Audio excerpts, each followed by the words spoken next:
नमस्कार, news nation देख रहे हैं आप। आपके साथ मैं हूं नवेद और चलिए 4 बजे की 4 बड़ी खबरों में क्या है प्रमुख खबरें उस पर नजर डाल लेते हैं। आज बात करेंगे दिल्ली दंगे में फरार ताहिर की, साथ ही जानने की कोशिश करेंगे कहां है दंगाबाज ताहिर। दूसरी खबर है बड़ी दिल्ली हिंसा से ही जुड़ी, जहां नफरत की आग ने लोगों का सब कुछ छीन लिया। तीसरी बड़ी खबर राम मंदिर निर्माण से जुड़ी है। आज अयोध्या में मंदिर के शुभ मुहूर्त का वक्त आ चुका है। अयोध्या में नृपेंद्र मिश्रा की बड़ी बैठक हुई है। और चौथी खबर दिखाएंगे यूपी से, जहां पर आज मोदी सरकार से क्या यूपी को सौगात में मिली है, ये भी आपको बताएंगे। तो चलिए बुलेटिन की शुरुआत करते हैं अभी की 20 बड़ी खबरों से। सह प्रायोजक सच्ची सहेली, महिलाओं के लिए भरोसेमंद औषधि एवं टॉनिक सच्ची सहेली।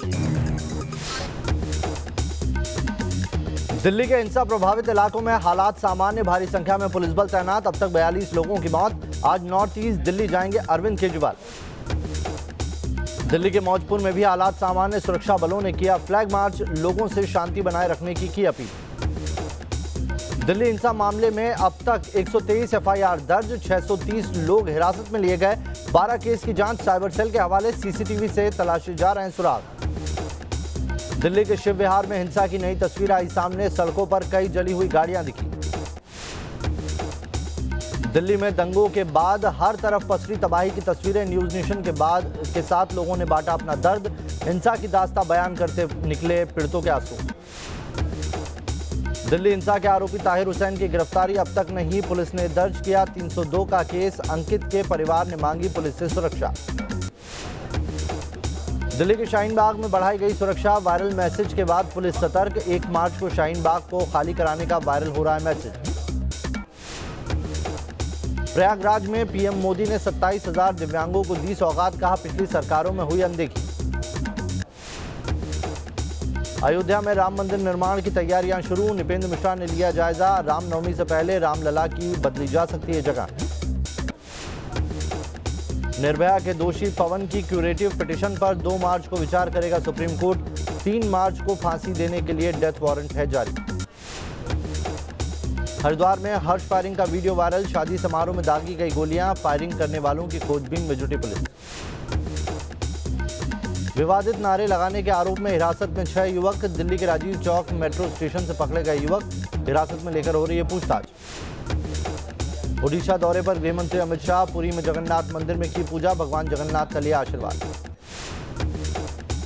पत्नी और बेटे के साथ रामपुर की अदालत में आजम खान की पेशी, सीतापुर जेल से रवाना होने से पहले बोले, कहा मेरे साथ आतंकियों जैसा बर्ताव किया गया। मुंबई के नए पुलिस कमिश्नर बने परमबीर सिंह, कहा कानून व्यवस्था को बनाए रखना बड़ी चुनौती, मुंबई से अंडरवर्ल्ड को खत्म करना है। चीन में कोरोना वायरस का कहर जारी, मरने वालों की 3000 के करीब पहुंची तादाद। साउथ कोरिया में 594 नए मामले आए सामने। अहमदाबाद से जयपुर जा रही फ्लाइट में कबूतर घुसने पर मचा हड़कंप, यात्रियों ने सोशल मीडिया पर वीडियो किया वायरल। मेरठ में स्वाइन फ्लू ने पसारे पैर, स्वाइन फ्लू के संदिग्ध 14 पीएसी के जवानों को अस्पताल में कराया गया भर्ती। अस्पताल प्रशासन के मुताबिक 2 स्वाइन फ्लू पॉजिटिव पाए गए। यूपी के सीतापुर में रफ्तार का कहर, ट्रक और बाइक की टक्कर में लगी भीषण आग। बोर्ड की परीक्षा देने जा रहे 3 छात्र हादसे में गंभीर रूप से जख्मी। हिमाचल प्रदेश के लाहौल स्पीति में जोरदार बर्फबारी, सड़कें, पेड़, पहाड़ बर्फ से ढके, यातायात ठप, आम लोगों की बड़ी परेशानी।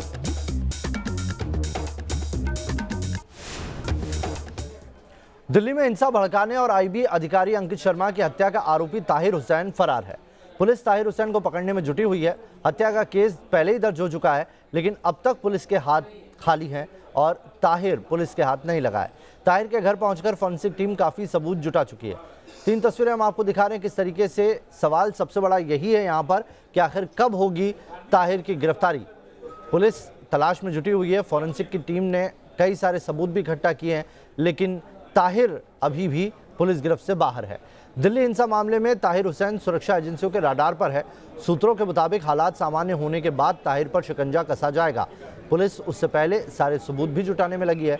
हमारे संवाददाता रुमानुल्लाह खान बता रहे हैं कि कैसे कसा जाएगा शिकंजा। दिल्ली दंगों का मास्टरमाइंड ताहिर हुसैन फरार है।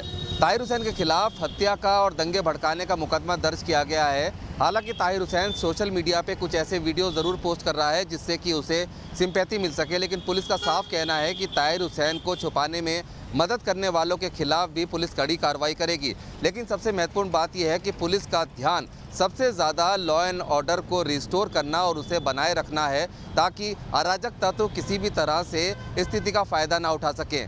दूसरी बात यह है कि इस पूरी हिंसा में डेथ टोल भी काफ़ी हुआ है, लिहाजा मृतकों के परिजनों के आंसुओं का फ़ायदा भी ताहिर हुसैन जैसे शख्स ना उठा सकें, इस बारे में भी पुलिस लगातार ध्यान रख रही है।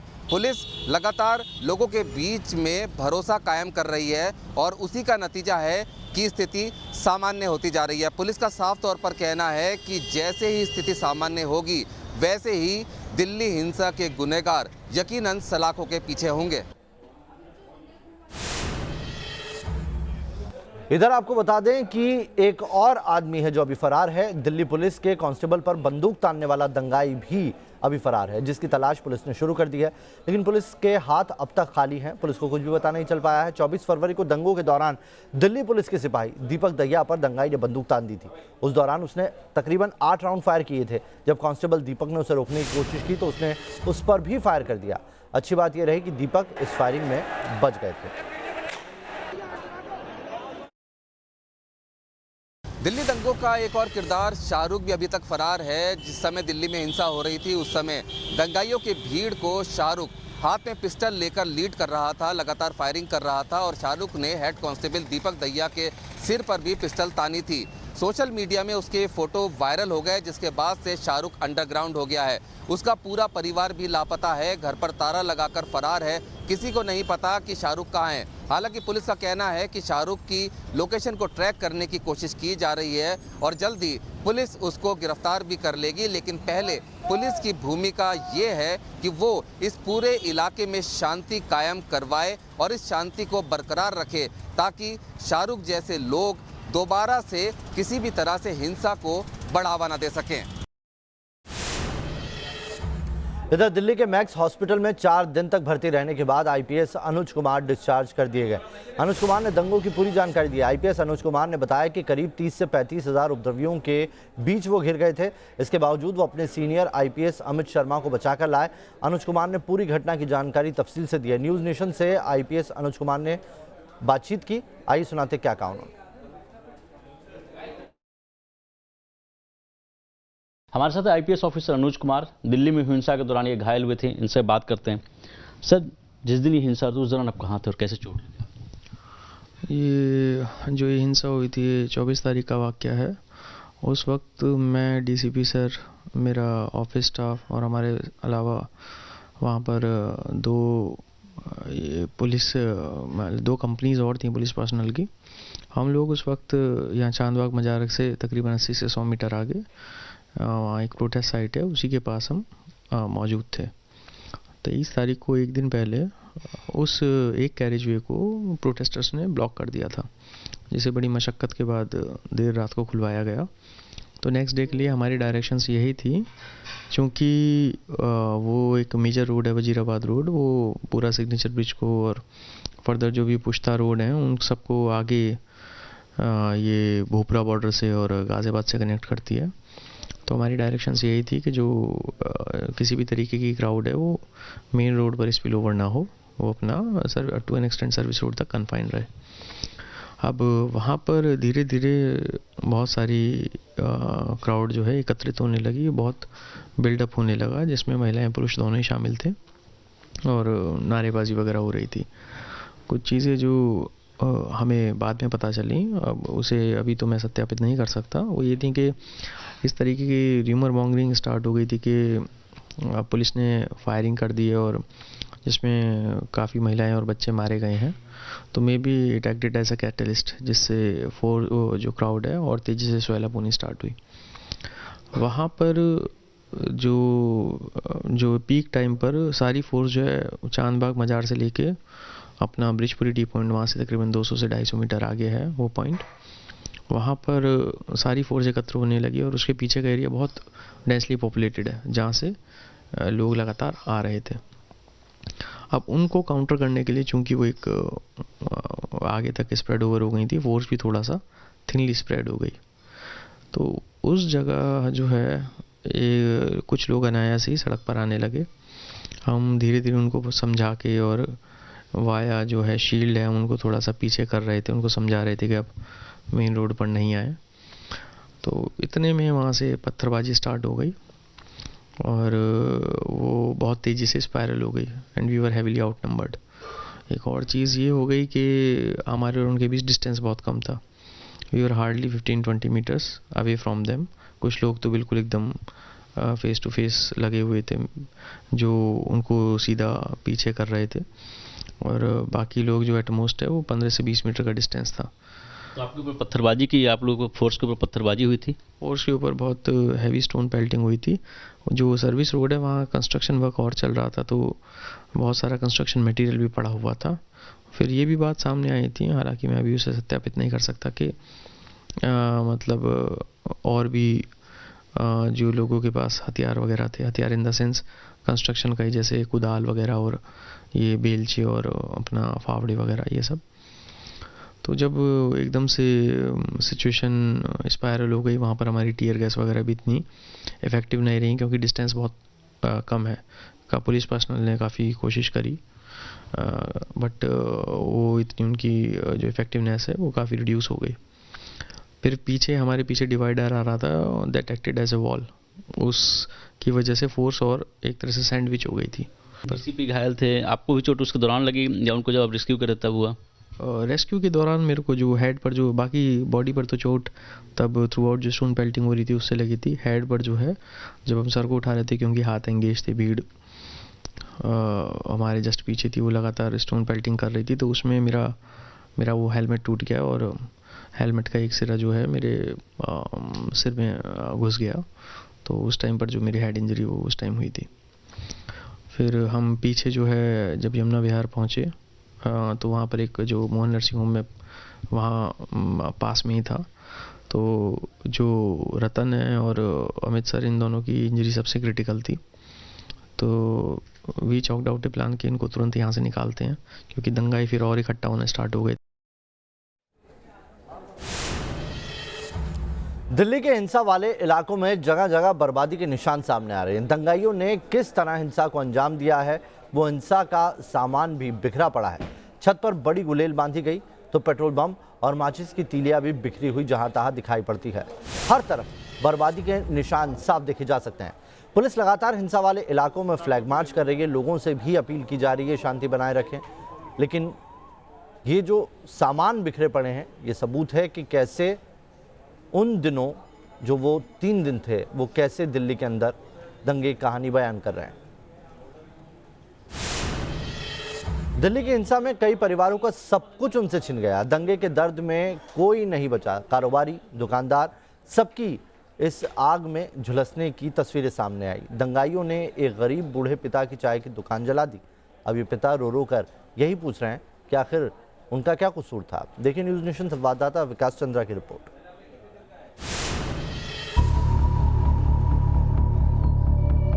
इस बूढ़े पिता की आंखों में दर्द के आंसू हैं। गोलियां चली, पथराव हुए। हाँ जी, कहाँ से? टायर की गोल बिल्डिंग से। दिल में सवाल है कि अब उनका घर कैसे चलेगा। चांदबाग में दंगाइयों ने इस गरीब की दुकान भी जला दी। सूरज यही चाय की दुकान चलाते थे। 7 सालों से सब कुछ ठीक ठाक चल रहा था, लेकिन अचानक फिजा ऐसी बदली कि सूरज की चाय की दुकान नफरत की आग में जलकर खाक हो गई। अब ये पिता अपनी बर्बादी के निशान देखकर रो पड़ता है। 7 साल से मैं आराम से खाना पीना बना रहा था, खा रहा था और कोई बात नहीं साहब। इधर से पथराव हुआ, मैं लेकर के भाग गया। आप रोइए नहीं, आप कोई बात नहीं है। और जब ये पथराव हुआ तो क्या दुकान को सारे सामान आपके लूट लिए गए? हाँ जी हाँ, मैं तो यहीं छोड़ के भाग गया था। मेरा बच्चा नहीं कट गया हुआ। यहाँ से गोलियां चली, पथराव हुआ। गोलियां चली, पथराव हुए। हाँ जी। कहाँ से? टायर की गोल बिल्डिंग से। सूरज के परिवार में 2 बेटियां और 2 बेटे। चांदबाग में जब हिंसा भड़की उस दौरान इनका बड़ा बेटा परीक्षा देने अलीगढ़ गया था। अब इस परिवार को समझ नहीं आ रहा कि 6 लोगों का ये परिवार कैसे चलेगा। अपने घर में अकेले कमाने वाले हैं। हाँ जी, अकेले कमाने वाले हूँ मैं। बड़ा लड़का है, वो अलीगढ़ गया हुआ है पेपर देने, और कुछ नहीं है बाबूजी। अब कुछ नहीं है, जेब भी नहीं है, 10 रुपए भी हो जेब में। तो क्या आप रोजगार के बारे में अब क्या सोच रहे हैं? बाबूजी आप लोगों से ही देखो क्या होता है, थोड़ा सा लाएंगे, कुछ थोड़ा बहुत बनाएंगे, जुगाड़ करेंगे कुछ। पहले जैसा तो नहीं होगा, पर किलो आधी किलो दूध ला करके अपना गुजारा करेंगे। नफरत की आंधी आई और चली गई, और छोड़ गई तो गरीबों की आंखों में आंसू और दिल में न मिटने वाला वो दर्द जो शायद ही कभी भरे। जरूरत है दुख की इस घड़ी में ऐसे जरूरतमंद लोगों के साथ खड़े होने की। बहुत अफसोस है कि इनकी दुकान चली गई। अब आप सोच सकते हैं कि दंगा फसाद करके चले गए और तमाम जिंदगियों को सिसकने के लिए, जिंदगी भर के लिए छोड़कर चले गए, और सिर्फ एक कानून के विरोध में दंगा करने सड़क पर उतरे थे। लोगों के घर जले, मकान जले, दुकान जले, रोजी रोटी गई, जाने गई, और रोजी रोटी चली गई तो अब भूख से तड़पते हुए सड़क पर टहल रहे हैं, घूम रहे हैं, और इस उम्र में भी रोने के लिए मजबूर हो गए हैं। वाकई शर्म आती है इस पूरी व्यवस्था से और हुए दंगे पर। वीडियो अभिजीत के साथ विकास चंद्र, न्यू नेशन, दिल्ली। दंगाग्रस्त इलाकों में भले ही जिंदगी पटरी पर लौट आई हो, लेकिन चांदबाग इलाके में लोग अब भी डरे सहमे हैं।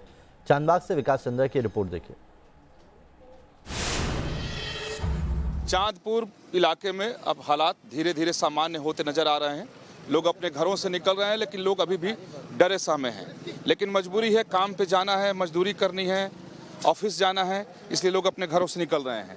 हम कुछ लोगों से बात करते हैं और जानते हैं। आपका क्या नाम है? दिनेश।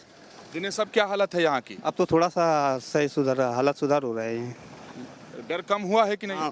8 दिन बाद निकला हूँ यहाँ पर, 8 दिन से घर से 8 दिन बाद निकला हूँ यहाँ पर। बताओ 8 दिन बाद 8 दिन बाद निकल रहे हैं, बताओ। हम 4 दिन बाद निकले। आपका क्या नाम है? जी दिनेश। दिनेश, कहाँ जा रहे हैं अभी आप? जी सर जी, हम जा रहे थे देखने के लिए अब रोड का कैसा माहौल है, फिर अपने काम धाम पे निकले। हम गाड़ी चलाते हैं। अच्छा, कई दिनों से क्या आप घर पे हैं? हाँ जी, हमें हो गए कम से कम 6 दिन हो गए हमें घर पे बैठे बैठे, और यहाँ से डर के मारे घर से बाहर नहीं निकलने। हमारा गाड़ी चलाने का काम है, ई रिक्शा चलाते। डर हुआ कम? सर जी अब तो पहले से तो राहत है। दोबारा आप लोगों का शुरू हुआ कि नहीं? अभी मैं तो राजमिस्त्री का काम करता हूँ, और क्या नाम है, ये भजनपुरा चौक पे जो लेबर चौक लगता है, अभी इस पे कोई लेबर मजदूर भाई नहीं आ रहा है। और इतनी रोजी रोटी चलती थी, सब खत्म हो गया, सब बेकार हो गया। बहुत दुख है। हम तो चाहते ऊपर वाले से प्रार्थना करते हैं कि भगवान जैसा पहले चलता था ऐसे ही चलता रहे, सब मिलजुल के रहते रहें। ये कि जो दिहाड़ी मजदूर हैं उनका रोजगार खत्म हो गया है, रोजगार नहीं मिल रहा है, भूखों मरने के कगार पर पहुंचे हुए हैं। इसी से अंदाजा लगाया जा सकता है कि जब एक दंगा होता है तो उसके क्या नुकसान होते हैं। दिल्ली के खजूरी इलाके में बीएसएफ जवान मोहम्मद अनीस का घर भी दंगाइयों ने जला दिया। अब बीएसएफ ने परिवार को हर मदद देने की पहल की है। ओडिशा में तैनात बीएसएफ जवान मोहम्मद अनीस के घर बीएसएफ की टीम पहुंची और जवान के परिवार को हर संभव मदद का भरोसा दिया है। तो तस्वीरें देखिए आप, किस तरीके से पूरा घर आग की भेंट चढ़ गया, दंगे की भेंट चढ़ गया, जिसके बाद मोहम्मद अनीस जो है वो अभी भी ओडिशा में तैनात हैं। ऐसे में उनके परिवार की सुध लेने के लिए बीएसएफ के आला अधिकारी पहुंचे, टीम पहुंची और उन्हें खाने पीने की कुछ सामग्री दी और साथ ही हर संभव मदद का भी भरोसा दिया है। तो ये 2 तस्वीरें देखिए आप, एक तरफ वो घर है जो मोहम्मद अनीस का है, जो देश की सेवा कर रहे हैं, लेकिन वो अभी भी ओडिशा में तैनात हैं, लेकिन इधर उनके घर पर दंगाइयों ने अटैक कर दिया। ओडिशा नक्सल प्रभावित इलाका और वहाँ पर कई जगहों पर जवान नक्सलियों से लोहा लेते हुए दिखाई पड़ते हैं। राम मंदिर निर्माण समिति के अध्यक्ष निपिन मिश्र आज अयोध्या पहुंचे और वहां जाकर उन्होंने रामलला के दर्शन किए। इससे पहले वो हनुमानगढ़ गए और बजरंगबली का दर्शन किया, उन्होंने आशीर्वाद लिया। आपको बता दें कि राम जन्मभूमि तीर्थ क्षेत्र ट्रस्ट के निर्माण के बाद अब भव्य राम मंदिर बनाने की तैयारियां तेज हो गई है।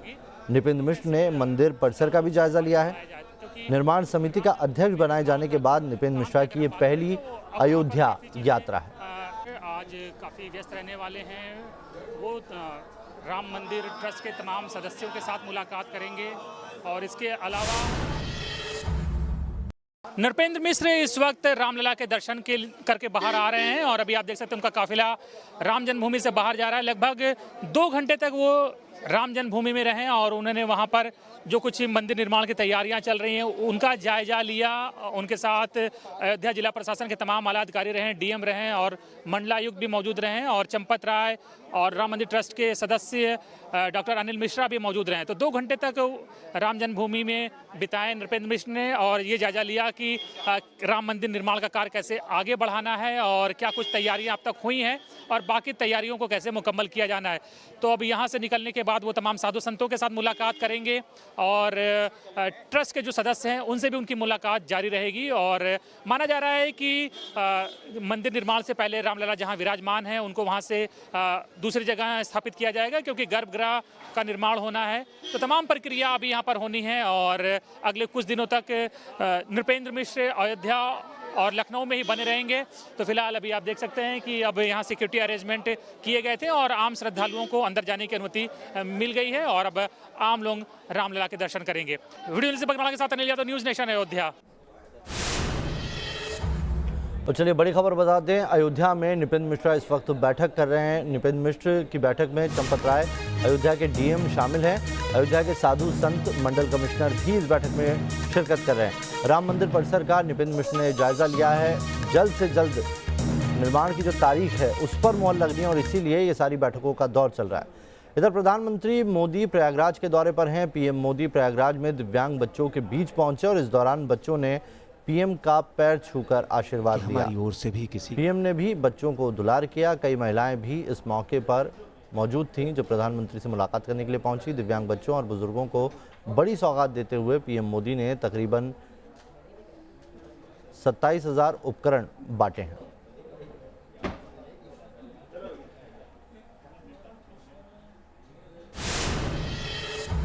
इस बुलेटिन में अभी के लिए इतना ही। बने रहिए न्यूज़ नेशन के साथ।